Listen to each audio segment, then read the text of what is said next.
Fala galera, Zavo Lima na área, tamo junto e agora é isso mesmo, vamos fazer uma série completa da história da filosofia. O nome dessa série será Filosofando na História. É isso aí pessoal, e para começar, nada melhor do que ir lá no início. Vamos falar sobre os pré-socráticos. Vem comigo pessoal, tamo junto!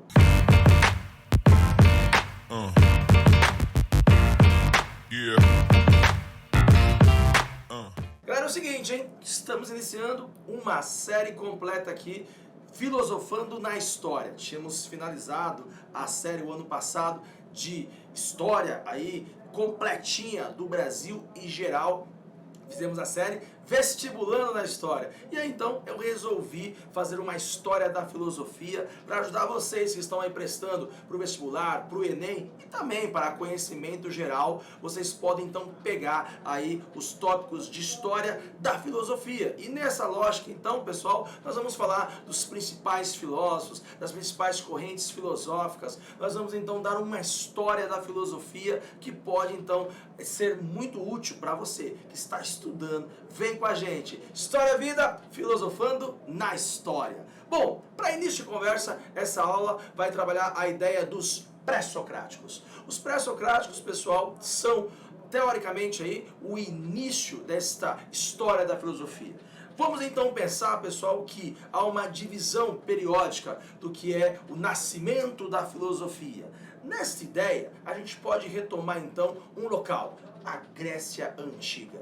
Nós estamos falando, pessoal, que há indícios, obviamente, de que há uma possibilidade de que em outros lugares, como por exemplo no Egito e até mesmo na China, houve alguns tipos de pesquisas que mostram que houveram discussões filosóficas. Há historiadores e há também professores filósofos que atestam que o Egito já tinha feito algum tipo de discussão filosófica no estilo dos gregos. Bom, mas a ideia é a gente pensar que para o conteúdo básico, o conteúdo então aí, para o Enem, para o vestibular e também para o conhecimento geral, a gente atesta a ideia da Grécia Antiga como o local do nascimento da filosofia. Tudo bem? Alguns autores até usam essa ideia do milagre grego. Vamos então pontuar um território chamado Grécia por volta do século 6 a.C. Na aula de história, a gente fala que o território da Grécia começou a ser constituído há muito tempo, mas temos um período chamado de período arcaico grego, que vai então do século 8 até o século 6. E também o período clássico grego, que vai lá do século 5, na região da chamada Grécia, você tem então a ideia do nascimento da filosofia. Assim sendo, pessoal, nós vamos pontuar uma ideia de que havia, obviamente, produção de conhecimento. Havia a ideia de que a filosofia, esta palavra que talvez alguns traduzam como o amor pela sabedoria, o amigo do conhecimento. Então, filo, algo próximo de amor, amigo. E Sofia, sabedoria. A gente entende que em um certo espaço-tempo, pessoas pararam para questionar o mundo, pararam para reflexionar, pensar, refletir e, obviamente, discutir assuntos que são do dia a dia e ao mesmo tempo assuntos que são universais. Esta é a grande ideia da filosofia, pessoal, discutir temas universais, fazer perguntas sobre as coisas, sobre a existência, sobre o mundo, sobre a realidade, sobre o cosmos. Olha, é isso mesmo, pessoal. A gente tem duas palavras muito importantes aqui para iniciar as nossas discussões filosóficas. Ou seja, a gente está falando da ideia de cosmologia. Ou seja, o entendimento racional sobre a realidade, o mundo e a existência. Então é na Grécia Antiga que a gente pode falar que houveram os primeiros filósofos, ou seja, pessoas que amaram o conhecimento e passaram então aí a questionar a realidade e o mundo. Não quer dizer, pessoal, que antes da filosofia as pessoas não fizessem produção de conhecimento. Aí vem uma história muito interessante que é a ideia dos mitos, a mitologia. Então, da mitologia para a filosofia. Na mitologia, a gente tem sim discussões sobre o mundo, a existência, a realidade. Mas dentro de um viés que está relacionado com os deuses, com a religião. A mitologia grega tem essa relação de querer explicar a realidade, mas de uma maneira fantástica. Então a gente tem a ideia de que a palavra que define, antes da filosofia, a ideia de investigar a existência, investigar o cosmo, o universo, né, para onde a gente vai, o que nós somos, era feito pela ideia da mitologia. Então nós temos, por exemplo, a ideia de que em ver o mundo desta forma, grava aí, nós chamamos isso de cosmogonia. A cosmogonia é a ideia de entender o mundo através dos mitos, de um olhar muito mais fantástico. Mas não quer dizer que isso não é uma verdade, ou não quer dizer que isso, pessoal, não espelha uma produção de conhecimento. Era uma maneira como os antigos, então, queriam explicar o seu mundo. Então vou dar um exemplo aqui, né? Os gregos antigos acreditavam em vários deuses. E aí você tem lá, por exemplo, Poseidon, o deus dos mares. E aí desta lógica, eles entendiam que os tsunamis que aconteciam no mar, eles entendiam que quando o mar estava muito bravo, ou a mesmo para poder fazer uma boa navegação, eles entendiam que o Poseidon era o criador dos mares, e que Poseidon então controlava os mares. Então nessa lógica, uma realidade da natureza, daquilo que eles viam, eles tentavam explicar dentro dessa explicação mitológica. Nós temos aí, né, obviamente, né, uma espécie de pensador e também, né, poeta, que teve essa ideia da história das mitologias. Isíodo, né, na sua chamada Trabalhos e os Dias, ele também fala, né, a chamada Teogonia de Isíodo, ele fala sobre essa ideia da relação dos mitos e da mitologia grega para explicar a realidade. Tá? Outro grande poeta grego chamado Homero fala também de uma narração épica, histórica, mas também fantástica sobre a relação entre os homens e os deuses. Homero, por exemplo, um poeta grego, falou e escreveu, né, e deixou aí para a história textos como Ilíada e Odisseia.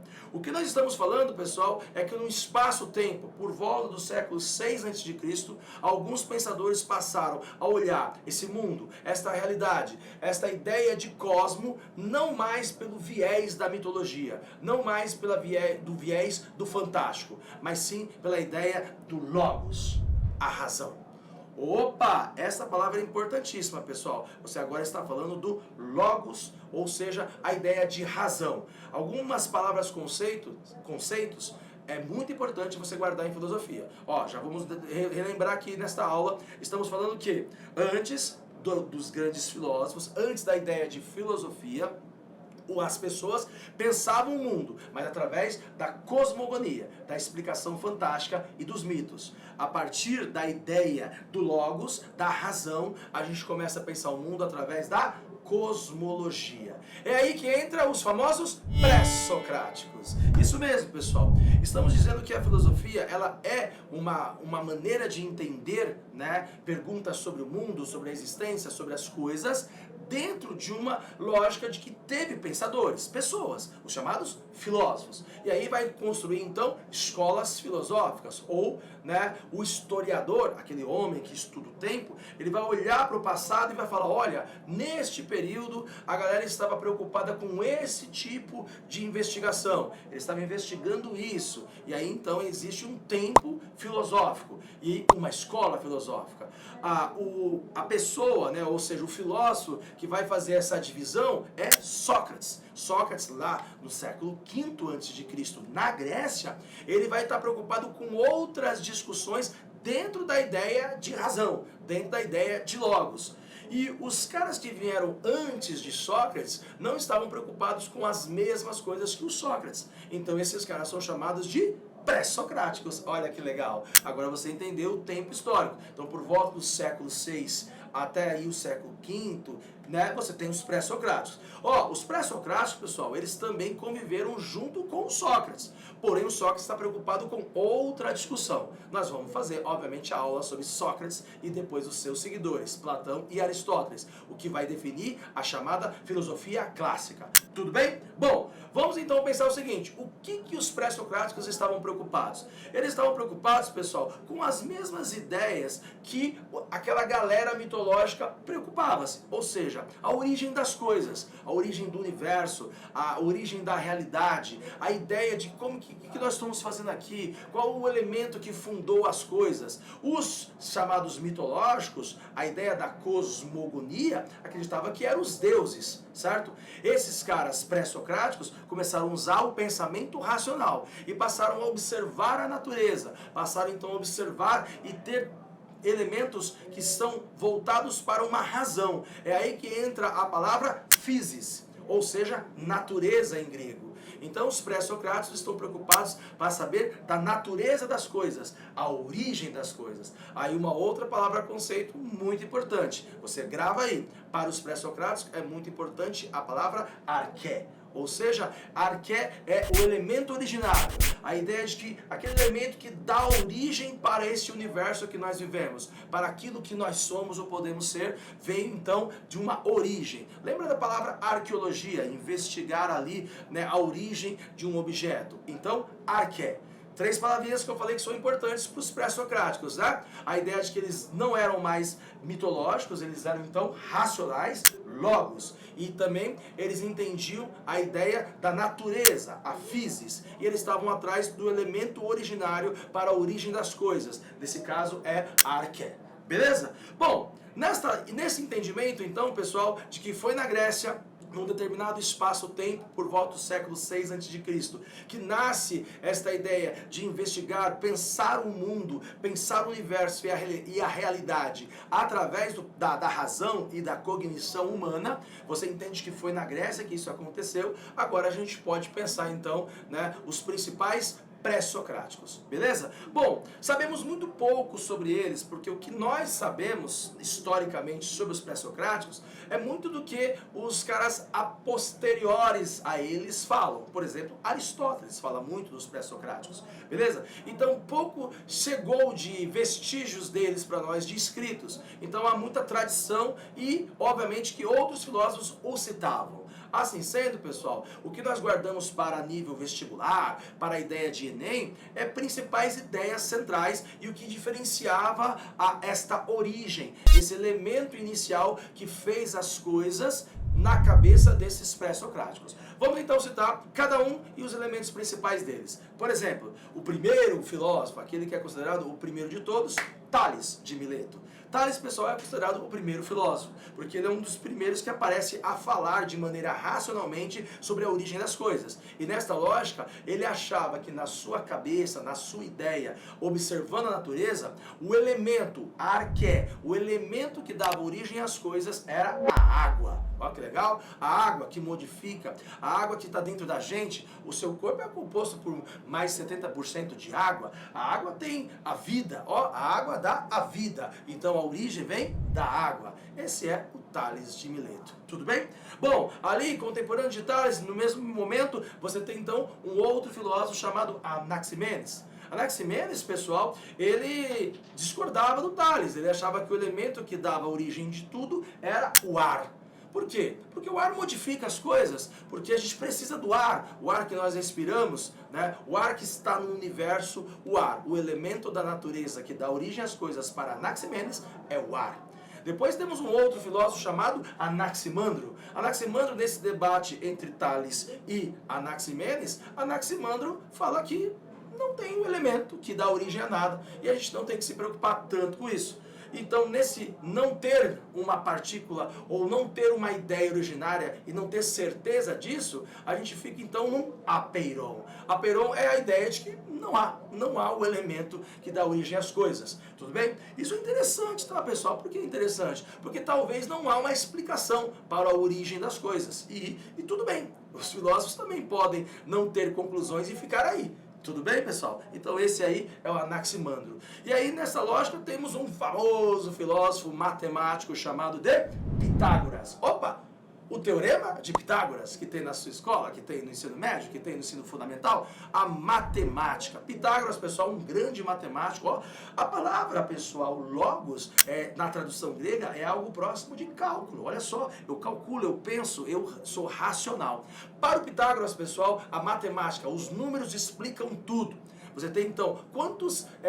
quantos elementos existem na natureza? Milhões. Ou seja, quantos grãos de areias tem lá na praia? Quantos litros de águas tem no oceano? Entende? A matemática é perfeita. A matemática é a origem de tudo. E a gente explica muito coisas pela matemática. Esse é Pitágoras. E aí, dentro desses filósofos naturais, tem aí o famoso Demócrito. O Demócrito, pessoal, ele vai então falar, ele já é um dos primeiros a pensar a ideia de que existe, né, partículas tão pequenas, tão pequenas, tão pequenas que a gente não consegue nem enxergar, e elas são indivisíveis e dá origem a todas as matérias que existem no universo. Essa partícula pode ser o átomo. Ó, para Demócrito, a origem de tudo é o átomo. Você percebeu, pessoal, que nesses primeiros pré-socráticos eles são muito centrados nos elementos da natureza? Então é justamente isso, a física, a natureza. A ideia dos pré-socráticos era tentar explicar esse mundo, essa realidade, esse cosmo, através dos elementos da natureza. E aí, pessoal, um pouquinho já chegando próximo do Sócrates, ali entre o século VI para o século V, a gente já começa a falar de dois filósofos pré-socráticos muito interessantes. Eles já entram num novo debate, não só a natureza, a origem e o cosmo, mas eles passam a falar sobre a ideia da origem do ser, ou falar sobre o estudo do ser. Chamamos isso de ontologia. Ontologia, a ideia do ser, da essência, das coisas. Isso é muito importante porque depois o Sócrates vai usar esta ideia da realidade vivente, das trocas entre as pessoas, para falar mais sobre o homem e sobre a vida do homem. Nesta lógica, então, pessoal, nós temos dois filósofos muito importantes. Nós estamos falando de Heráclito e nós estamos falando de Parmênides. Parmênides e Heráclito entraram praticamente num debate, numa ideia contrária bastante interessante, dentro dessa ideia do estudo do ser. Nesta lógica, pessoal, para Heráclito, ele acreditava então que as coisas no mundo, elas estão aí em uma constante mudança, em uma constante transformação. Então, o ser, a essência, pode ser transformada, dependendo das situações e do mundo. Tem uma frase muito famosa, né, aí do Heráclito, ou uma ideia muito famosa, né? Tudo está em constante mudança, tudo muda a tempo inteiro no mundo. Todo mundo lembra da musiquinha lá do Lulu Santos, né? Então as coisas mudam, tudo muda, pessoal. Esse é o Heráclito. Então o devir, acreditar no que vai vir a ser, não se pegar tanto aqui, a gente tem que acreditar que as coisas mudam. Mas Parmênides, pessoal, já discordava de Heráclito, então temos um debate ontológico aí. Para Parmênides, ele acha que as coisas não mudam, as coisas são estáticas, certo? Então nesta ideia, então, a ideia da estatificação, de as coisas, os fenômenos, as coisas são como são, porque existe uma ideia geral das coisas, a ideia de que as coisas não mudam, as coisas são a essência de uma ideia geral, esse aí já é o Parmênides. Tudo bem? É muito importante isso, pessoal, porque a gente já começa a falar de um debate que vai contribuir muito, né, para os discursos, os debates, ideias contrárias que formam uma conclusão. E aí a gente já pode falar na nossa próxima aula sobre Sócrates, porque ele tem um método muito conhecido, que é a troca de ideias, a famosa dialética. Então, pessoal, falamos dos pré-socráticos, citamos suas principais ideias. Para o Enem, para o vestibular, é legal saber, né, cada ideia desses filósofos, no que eles acreditam ser a origem do pensamento deles. E, obviamente, né, entender que a filosofia nasceu na Grécia, ela tem como lógica a ideia de que a partir do pensamento racional vai ter toda uma estrutura de pensamento até os dias atuais. Estamos agora filosofando na história. Você, se gostou desse vídeo, clica, compartilha, ativa o sininho para receber as notificações e vamos fazer uma série completa da história da filosofia através da Filosofando na História. Valeu, galera, Zabo Lima na área, até mais, tchau, tchau.